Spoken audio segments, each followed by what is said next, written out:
Hello and welcome to the Erieli Knits YouTube channel. This is our interview series in which we interview different makers, designers, artists, and shop owners to build a stronger and more inclusive community.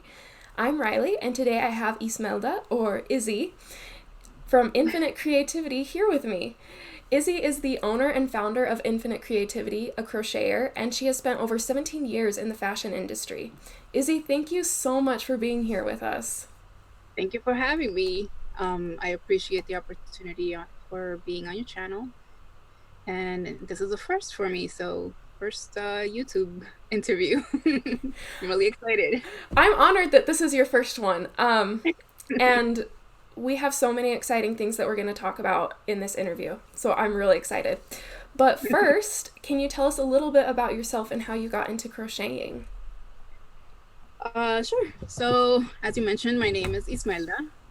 It can be either pronounced the Spanish way, Ismelda, or the more Americanized way, Ismelda. But I also go by Izzy, which is like my cutesy nickname.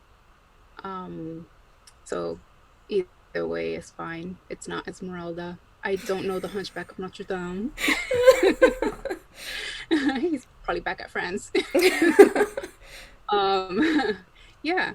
I am a New York-born Dominican. My parents immigrated here in the late 70s, early 80s.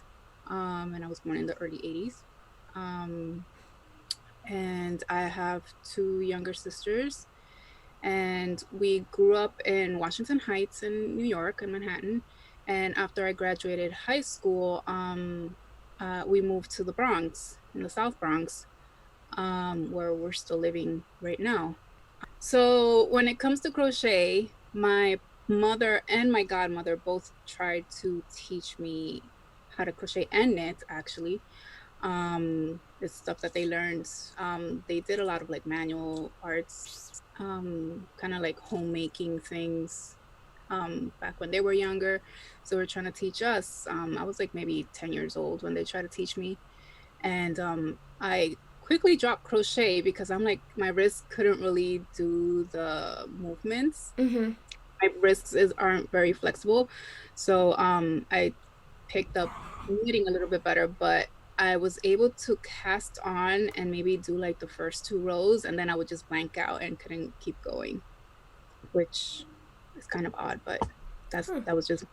So I kind of just gave it up. And then a few years ago, I was kind of stuck in a rut, and I'm like, let me try to pick up a hobby, something that I can, do to kind of ease my mind, clear my head, something that I can do mindlessly, but still be productive, I guess. Yeah.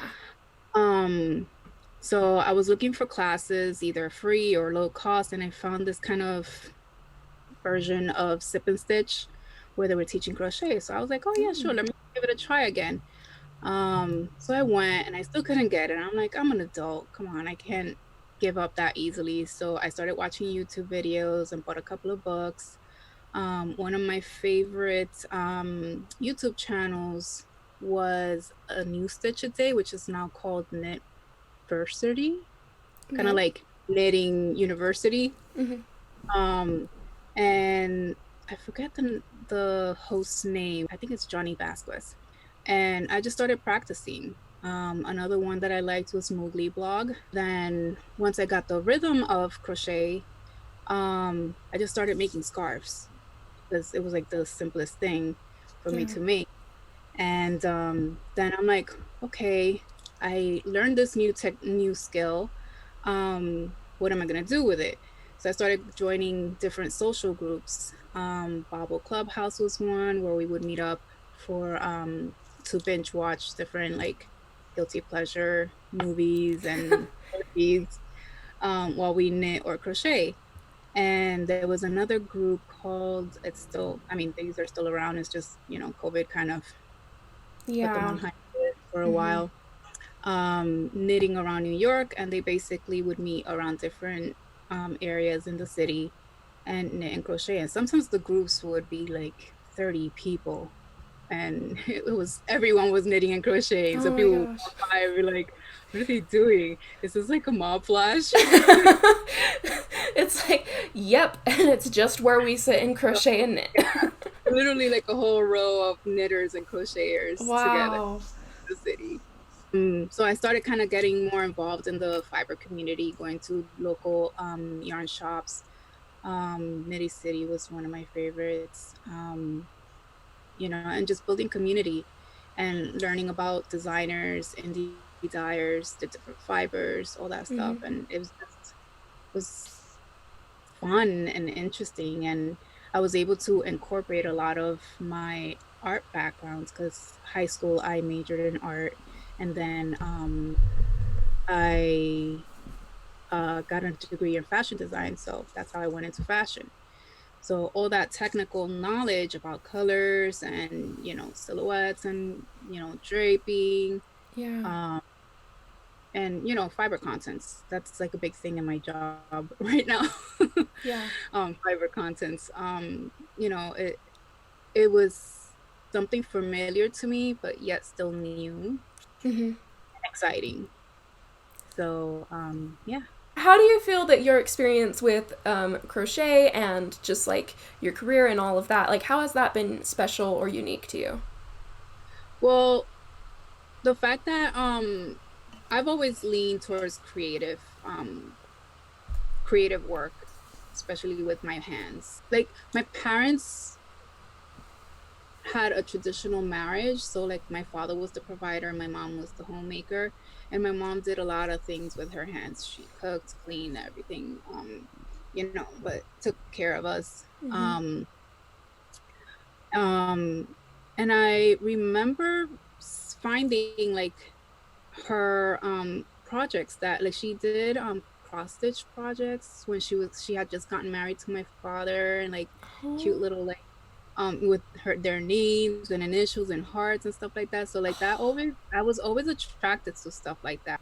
Yeah, my art background and being in the fashion industry have given me a different perspective in terms of the crafts that are crochet and knitting and finding yarn. The use of color has been big for me. Yeah. I love color.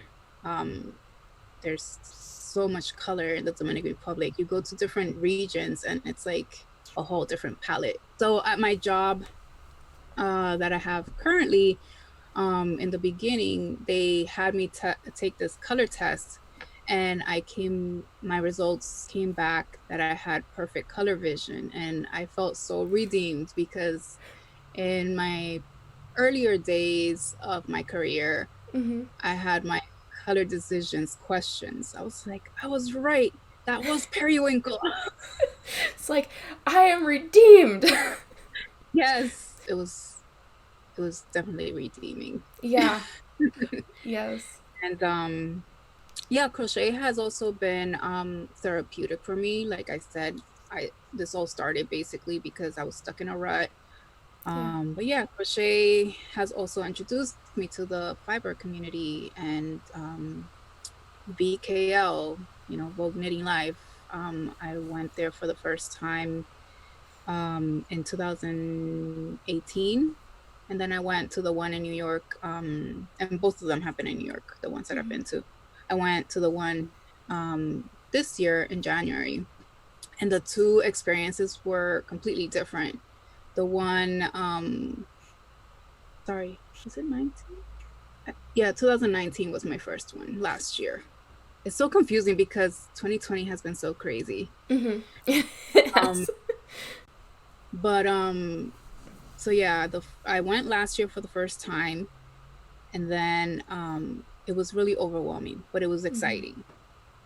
Then when I went this year, um, the whole last year was the whole conversation within the fiber community of BIPOC, and bringing more opportunities and accessibility within those groups.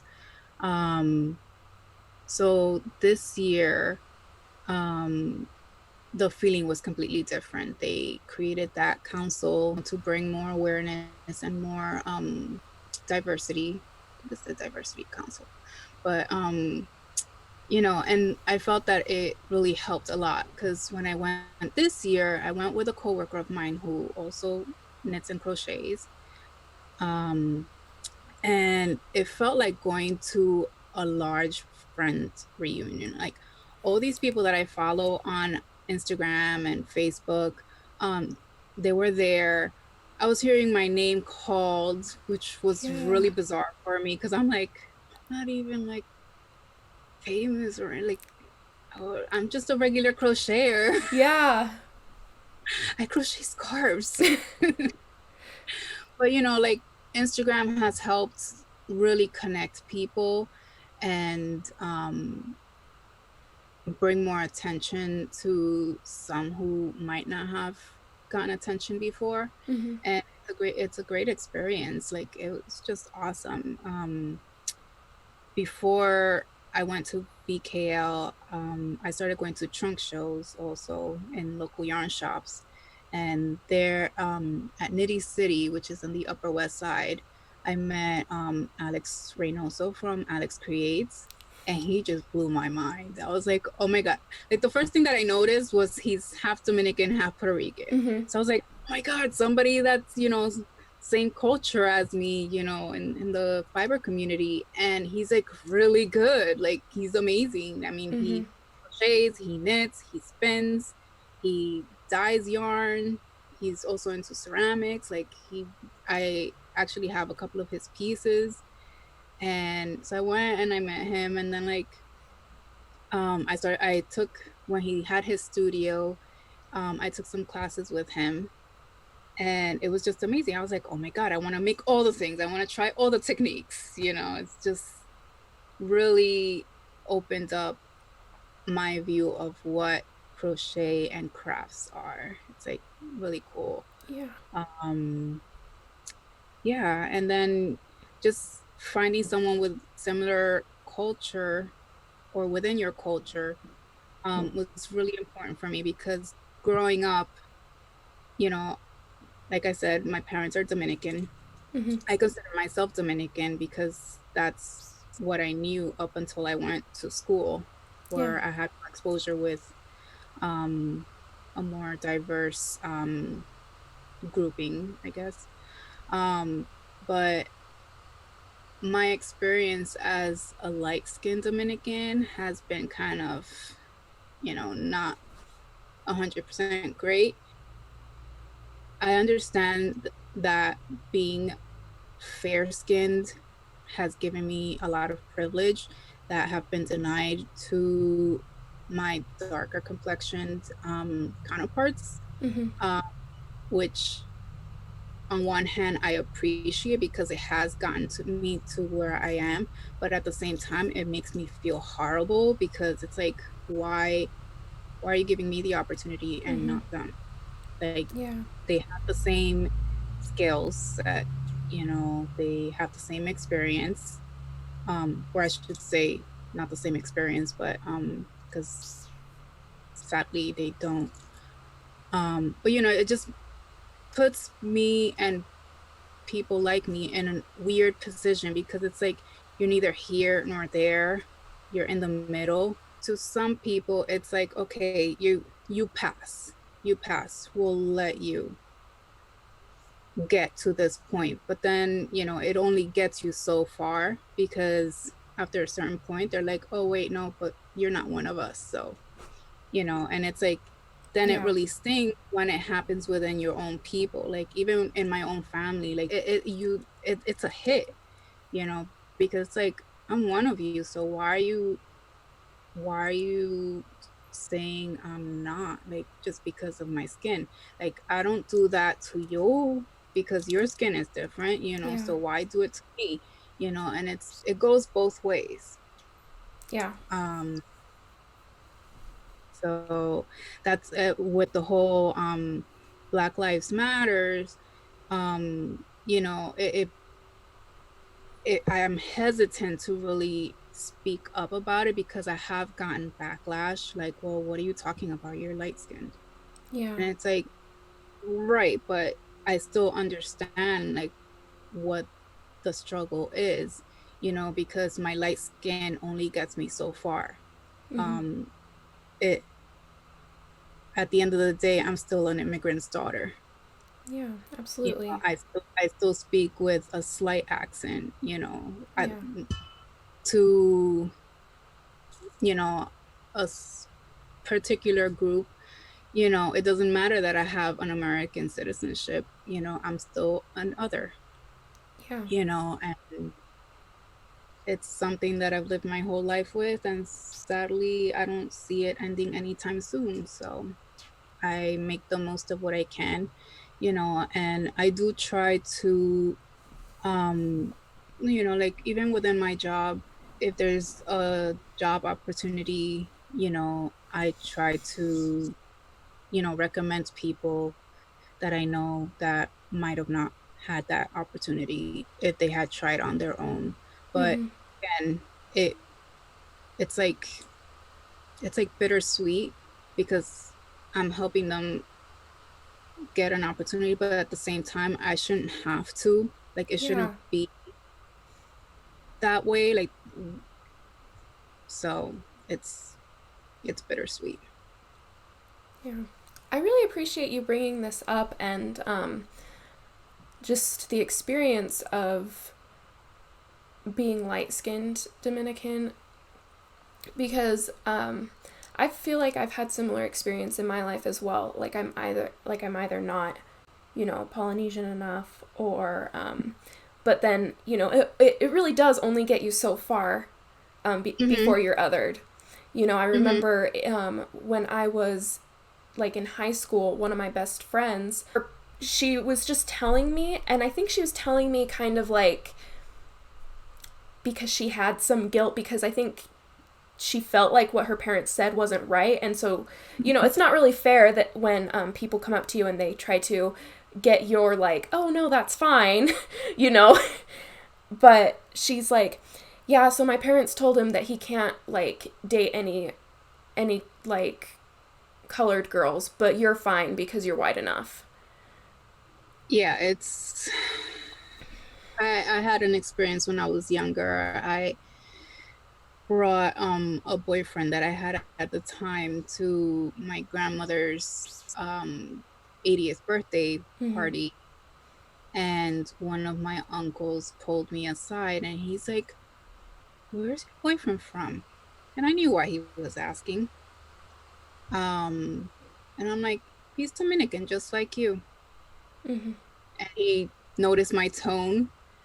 So he's like, "Oh, I wasn't asking for any reason." And I was like, "No, I understand. He looks different. You wanted to know where he was from." Mm-hmm. And, I did it as respectably as I could. Um, but like it's just frustrating that you have to go through that. And it's like, if that's what I'm going through as someone of fair skin, what's it like for, I mean, I don't even have to ask, I've seen it. Yeah. Um, for someone who isn't. Like it's harsh. It's Yeah. harsh. And whether people want to acknowledge it or not, like it's there. It's there. You can pretend it doesn't happen, but it's there.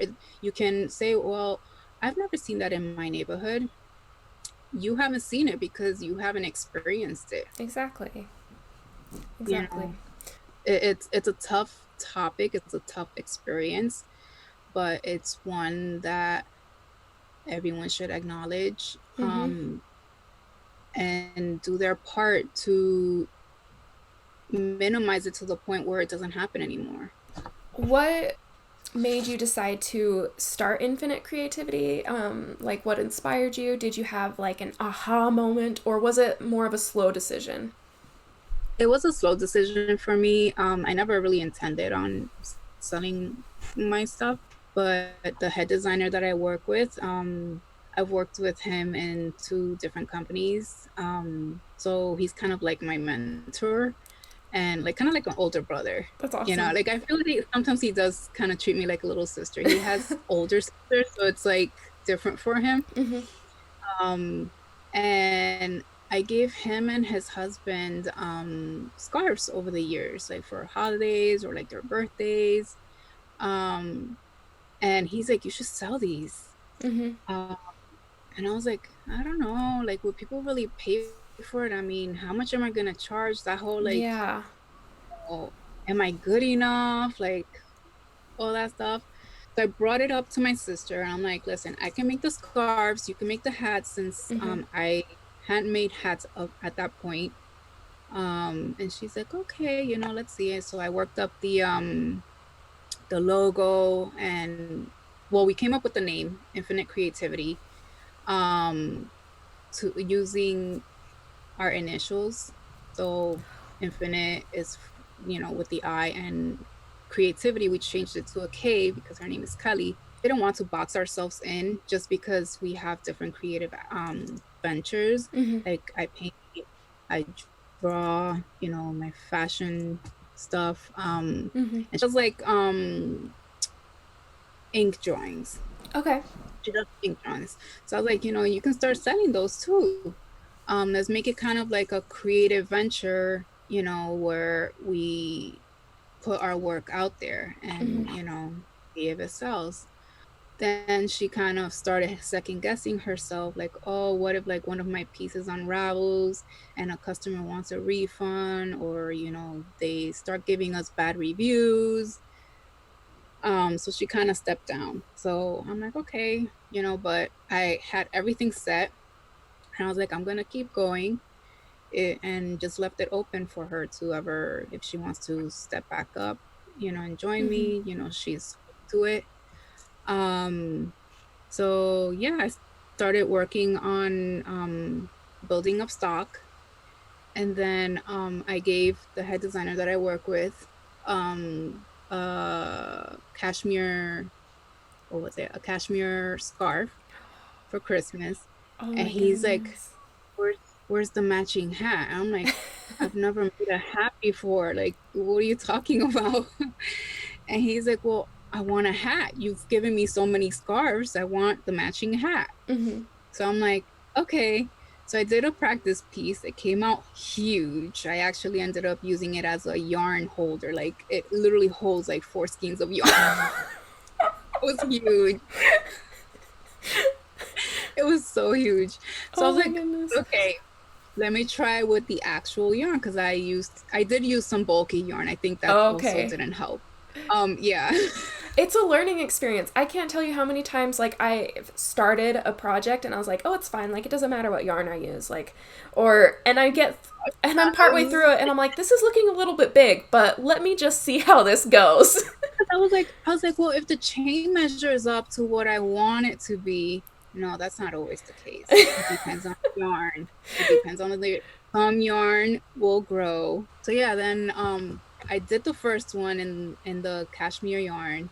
Um and I gave it to him. I was like, look, I made the thing. And he puts it on and he's like, you gotta be kidding me. This is huge. I mean, it wasn't as big as my practice piece, but it was pretty big. So I had to undo it and do it again. And on my second try, I got it. And then he's like, okay, now you can sell hats too, and you can make sets, and you can do this. And I'm like, okay. Like, so it's like him pushing me. He's always been like, I joke around like he's my pusher. That's how I got started with Infinite Kreativity. And I was always gearing towards starting an Etsy shop. Um, but before I finalized it, I ended up getting contacted by Janil, who's the organizer for Pop Up Shop Latino. So she invited me to her holiday pop up last year in 2019. And, I was like, great. I took the opportunity because that's the stage I'm in. I'm Mm-hmm. open to opportunities and seeing how it goes. So I went, and even though I didn't sell that much, um, it was a good experience for me because I was able to, first of all, put myself out there, Mm-hmm. show my product, put my name out, and kind of gauge what works and doesn't work. what I can improve, things that I might need to add, Mm-hmm. um, things that I put too much of, you know, um, it was a learning experience.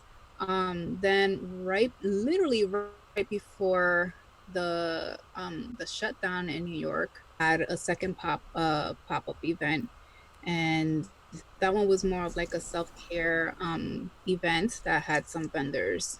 Mm-hmm. That one was called Allow Me to Reintroduce Myself. And right now I'm actually participating for a second time with Pop-Up Shop Latino. She ended up putting together a virtual pop-up. So through her IG, she highlights the vendors, and everyone has their own shop, whether it's an Etsy shop or their own website, and presents their products. And, if anyone's interested, they buy it. With this event, I actually, I had to set up the Etsy shop. Mm-hmm. Um, so I quickly did that when I returned from the Dominican Republic, which was really cutting it close. Like literally, Yeah. I arrived on the first, and I set up the shop and sent the I set up the shop with just my logo pin Mm-hmm. and submitted the application on the second, and by the third I got the approval, and it was live. Wow. And yeah, within the first 2 days I got 4 orders, and by the end of the week I had 5, and it was just the logo pin. That's Wow. all I had. It's awesome because you never know like what's going to sell and what will be interest. Like I'm sure you didn't expect to just have 4 sales just from having your logo I pin. I literally listed the logo pin just to have something to, because Etsy won't let you open the shop until you have something listed. Okay. So I'm like, okay, I need to put together, like I had the stock, but then like I had it in storage and I had just arrived from the Dominican Republic. I'm like, I Mm-hmm. don't have time to like pick it up and like take all the pictures, Yeah. but for some reason I still had a bag of logo pins. So I was like, let me quickly like take a picture of this and put that as my listing to open Mm-hmm. it up. You'd be surprised how much people want to support others, Yeah. especially when they're starting out. Um, and a logo pin, it's like that means nothing to them. It's just a little squiggle to, Yeah. but I appreciate it, because it's them like saying, hey, I see you, I see that you're starting your own business, so here's my support. And even the ones that didn't buy the pins, they were sharing it. That's a great way. Like, if anybody wants to support a friend or someone who they follow's business, but maybe it's not a product that they're interested in, or maybe they don't have the funds to be able to help support Right. this friend, like, sharing Mhm. online goes such a long ways. It's actually, to me, it's worth more than the Yeah. purchase, because you, like, you're giving that person exposure, Mm-hmm. and at the same time you're also showing your support, which gives that person like more encouragement to keep going. Yeah. Like that's huge. That's worth more than like selling out of anything.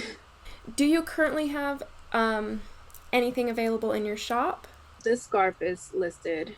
This is a Oh, bulky weight scarf. Oop, there we go. seriously though, I'm gonna gush more over your color sense. It's So yeah, this is like a nice little like aqua teal brown with like a little hint of gray right there. I love that. And I have this one that got a lot of attention on Facebook. Ooh. Um, a lot of people lean towards the reds. Yeah, what is that? Is that dark color just another dark red? No, it's black and red. Okay. Yeah. And there's this scarf. Ooh.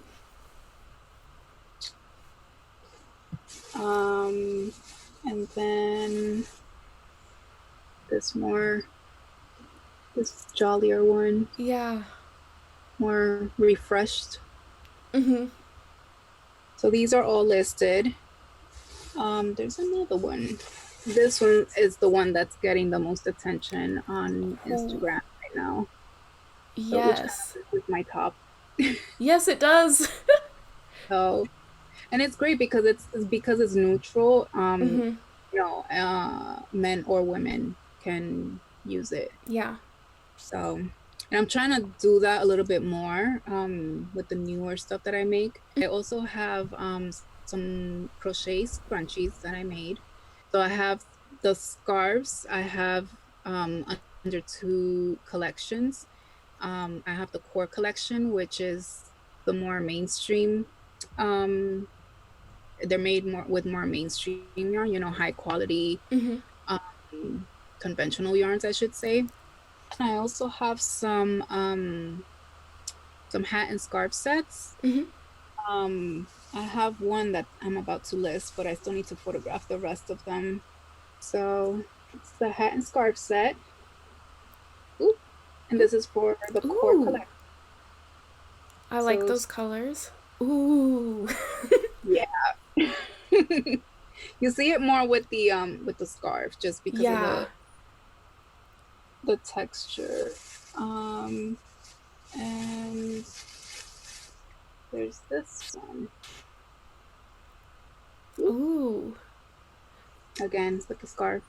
Yes. Right now, the scarves that I have listed are from the core collection. Mm-hmm. And within the next week or so, I'm going to be listing the ones from the Luxe collection. And the Luxe collection is made with hand-dyed natural fibers. That does sound luxe. So yeah, for a more luxurious feel. Yes. So do you have any of the scarves from the Luxe collection that you can show us today? Yes, I have some here. Most of them are infinity scarves or like cowls, kind of like this. So there's this one, nice little purple grapey color. Ooh.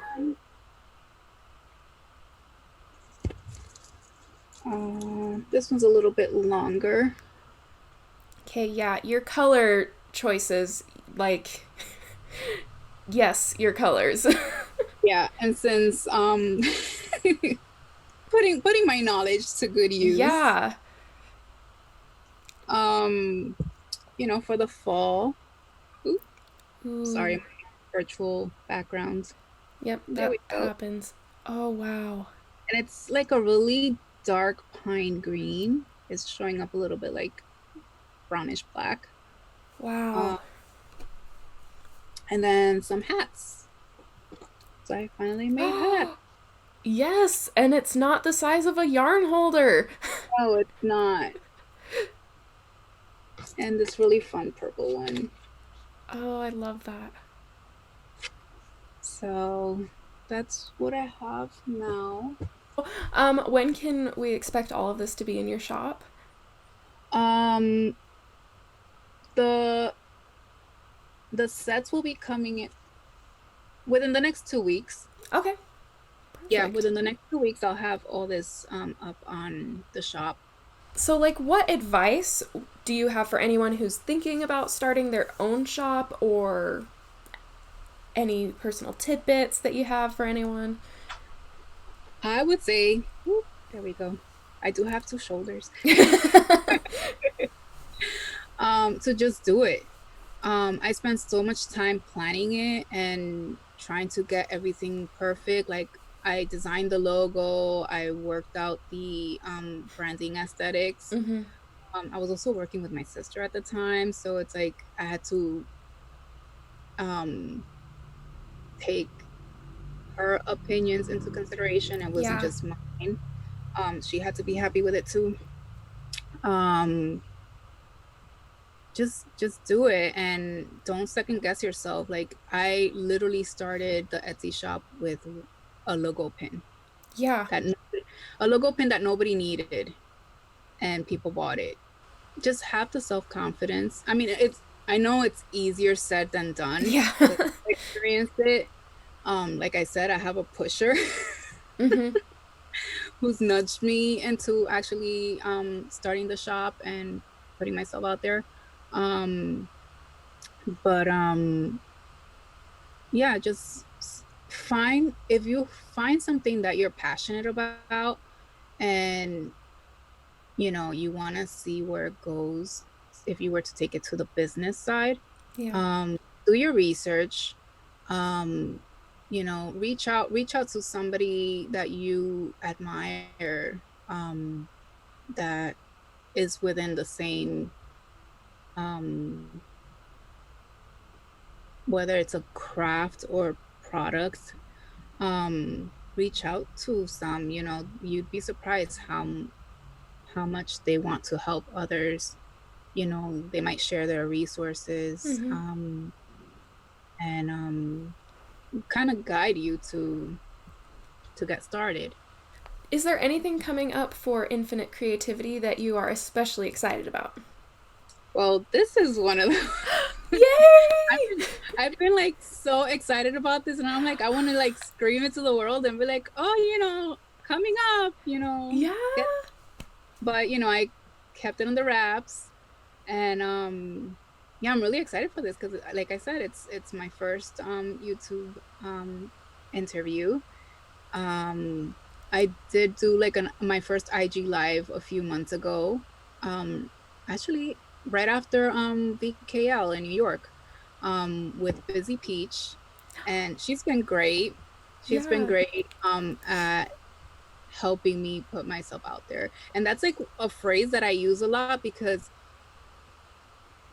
I tend to repeat it to myself, because it's always been hard for me to like really bring attention to myself. Yeah. Like, I my most of my life, like, I try to kind of stay in the background, Yeah. The like you know. I, introvert, like shy. yeah, and it's more like my artwork that's been in the forefront. Hmm. Like, oh yeah, look at the pretty colors over there, like, Yeah. yeah, I did that, but like, keep looking at it. Like, that's where the attention should be. So this is like a big step for me, as a person, let alone as somebody who's starting a small business. Well, thank you. That makes me happy because this is like one of my like crafty type things to put out into Yeah, the world, right? So it makes me really happy and excited that you're excited about doing this. yeah. So yeah, like, it's a big deal. And like, even my husband was like, do I have to be there? And I was like, no, it's not like a talk show. It's not like a talk show. He's like, are you gonna mention me? I'm like, probably. Look, here it is. Here's the mention. There you go. I mentioned you. It didn't say your name, but yeah. Oh, So let's see. Yeah, I'm excited about seeing where this takes me. Um, how the brand goes, yeah. as the brand grows and evolves. Switching to a more personal uh, question, what are you currently working on, like personally? Um, I have so many whips, it's not even funny. I have worked. That's how bad I am. I'm a serial whipper. just gotta start that chain, right? Yeah. Like, I should probably start an Excel chart just to list out all the projects that I have started. Um, because it's like there's so many, and I'm still like, oh yeah, I'm gonna make this. Oh, that's a really cool one. Yeah. So right now my big one is, well, not my big one, but the one that I've been doing a lot of are the Empower People bandana. Mm-hmm. Um, that the crochet version was designed by Laverne of Busy Peach. And it's an incentive that was created by Diane Ivy of Lady Di Yarns, with Casapinka, Laverne from Busy Peach, and there's a designer that did a sewn pattern also. So I have made 2 so far. Mm-hmm. This one is mine, and ooh, there we go. Ooh. There we go. So yeah, so this is using yarn from Lola Bean Yarn Co. And this is Purple Nurple. And this other color is discontinued. So I was Yeah. glad to grab the last skein available from Cece's Wool. She sells it. She sold it online. Yeah. And then this is Busy Peach DK Pima Cotton. Ooh. So this is one that I'm going to give my best friend. I'm trying to see. Oh, there we go. That's the end. I like it. Wanted to show the whole thing, but it disappears. It does. And I'm working on one that's a 2-colored one. Oop. Ooh. For my mother. Still finished up. I love that. So it'll be, once it's finished, it'll kind of be, this is like Oh, cool. Miniature version. miniature version because it's still not finished. I'm still working on it. This one's going to be for my mom. And the whole incentive is for people to make these bandanas, whether it's the crochet version, knit, or sewn, and to wear them when they go to vote. Because purple is one of the colors for the suffrage movement back in Okay. 1914, that we're still working Yeah. to keep, encouraging people to vote and make their voices heard because, even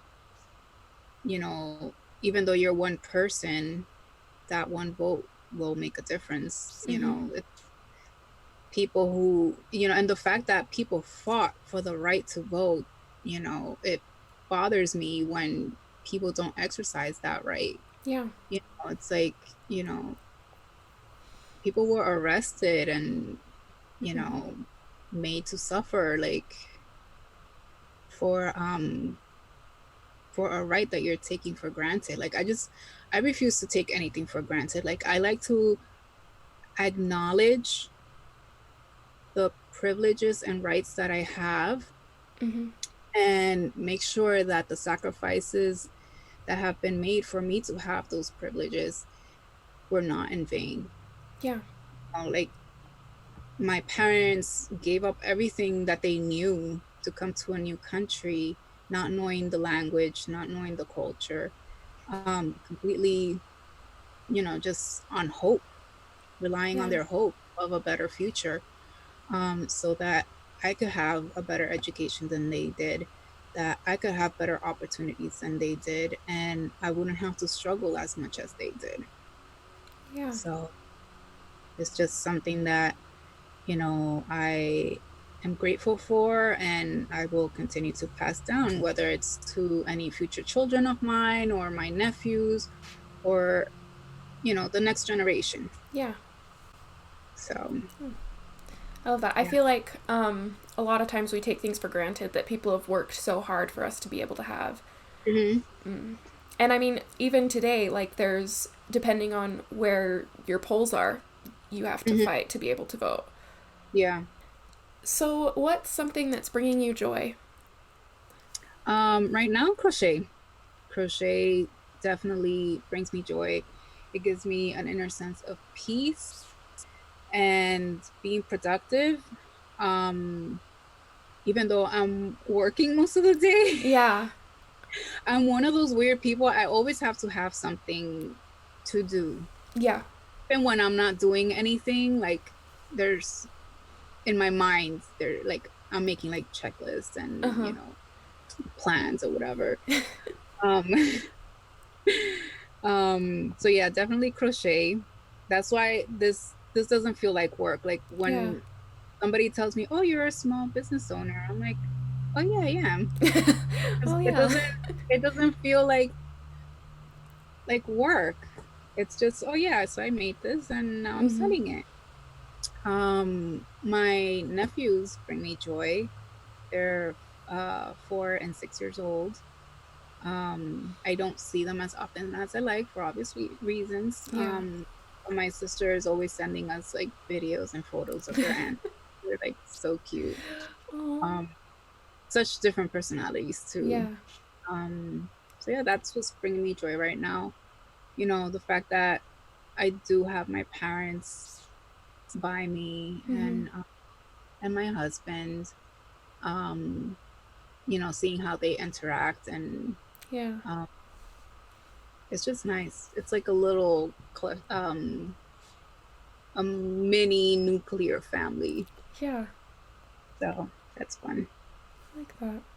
Ismelda, thank you so much for taking the time to come and chat with me and be featured on the channel and just all the things that we talked about and all the things you shared. Thank you so much.